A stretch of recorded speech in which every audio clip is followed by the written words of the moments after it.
TyroneSandalphon asks, a person I've talked to, I don't remember what about. I'm not quite sure who you are, but I know that I've had at least some contact with you before. Where are the 69 steps? I am only aware of 39 steps, and if I spoke of them publicly, I would be shot.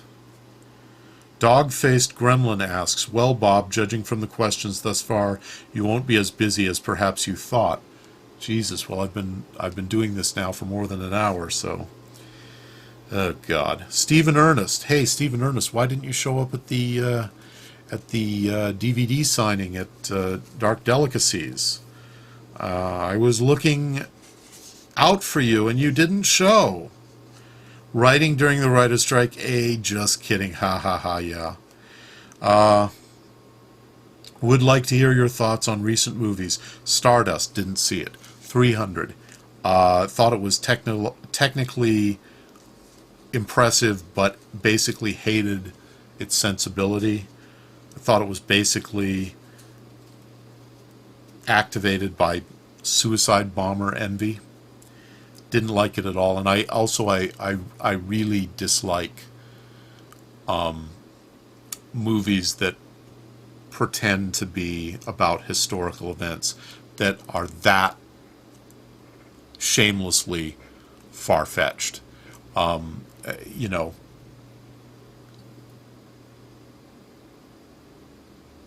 but I don't want to do reviews.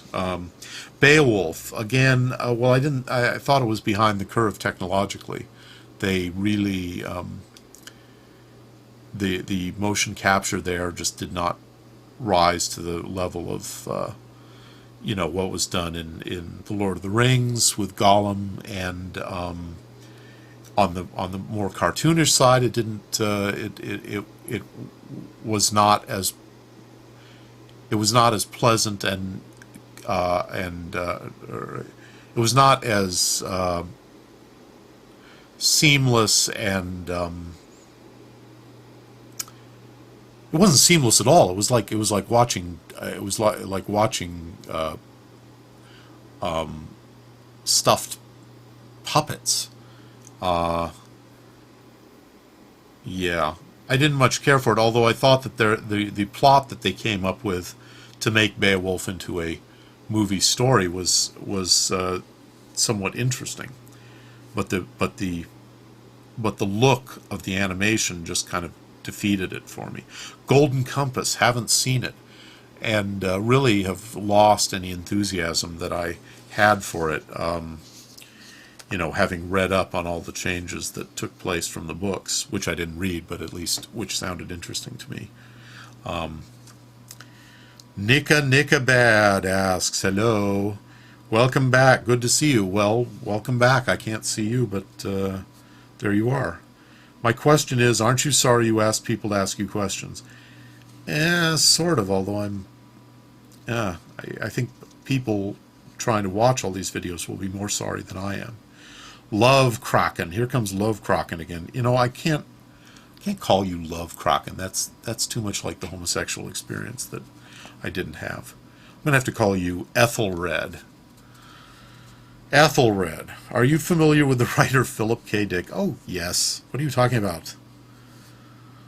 I was reading him 2 times your age ago. Are you a fan of his work? I am a medium fan of his work. I haven't read... I hardly read... There are hardly any authors that I've read everything of, and he's certainly not one of them, but I'm a big fan of the key things of his that I did read. And you should really read the novel on which Blade Runner is based, Do Androids Dream of Electric Sheep? It's much more interesting than the movie is. In fact, I was going to actually read a passage of it in a video.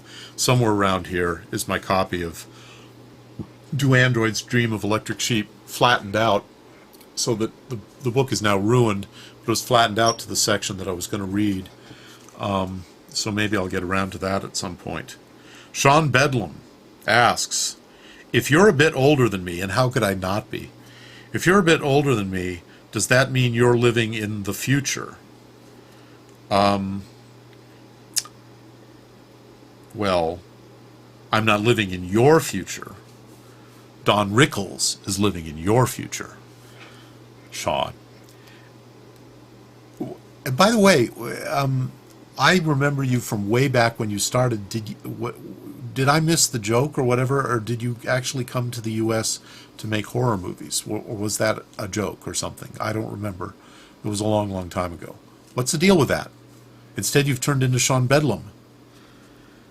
So what's the deal? What's the deal, Sean? Positive Logic asks or elaborates on Sean Bedlam's remark. And in those days of future past, have you ever met anyone that remotely approaches the twisted madcap, eclectical animus that is Sean Bed? Could Positive Logic be a Sean Bedlam sock account? JK, my friend, JK. Wait, not that. Have you had an occasion to meet or observe up close someone famous outside the industry? And did they inspire or disappoint? Famous outside the industry. I can't actually think of a single person from outside the industry that I've ever met who was famous. Unless you include, I mean, I've met some novelists who had their books made into movies, but no famous outside the industry people. The Maxi asks, oh yeah, one more thing. What editing software do you recommend for a newbie in filmmaking without all too much money? Well, if you don't have a Mac, I can't recommend anything because my entire experience with editing on a computer has taken place on a Mac in Final Cut Pro. So if you did have a Mac, I would recommend Final Cut Pro, and if you couldn't afford Final Cut Pro, I would recommend Final Cut Pro Express. And Magnolus, the user named Magnolus, has Final Cut Pro Express and could probably tell you, whether it's wonderful or not. But my only experience is with Final Cut Pro. Squiggy asks, if you had the chance to meet one historical person, who would it be and why? Well, it couldn't just be one. It would have to be a lot. I would like to meet... If it had to be one person, it would be the historical Jesus. Because that's another... this whole there was no real Jesus thing is another conspiracy theory. Like 9/11 was an inside job. It's ridiculous. It is ridiculous. There had to have been a real Jesus.